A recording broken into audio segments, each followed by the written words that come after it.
PTI रहनुमा शहरयार आफरीदी का बयान, सियासत में आ गया तूफान। ख्वाजा साद रफी कहते हैं पीटीआई शौक से फौजी क़यादत से बात करे मगर पहले सिविल सुपरमेसी के ड्रामे से बाहर आ जाए। शहरयार आफरीदी के बयान से बिल्ला थैले से बाहर आ चुका है।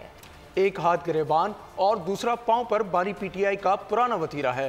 ख्वाजा साद रफीक ने कहा, अगर अली अमीन गंडापुर ने वफाक पर कब्जा करने की कोशिश की तो फिर गवर्नर राज लगाने का ऑप्शन मौजूद है।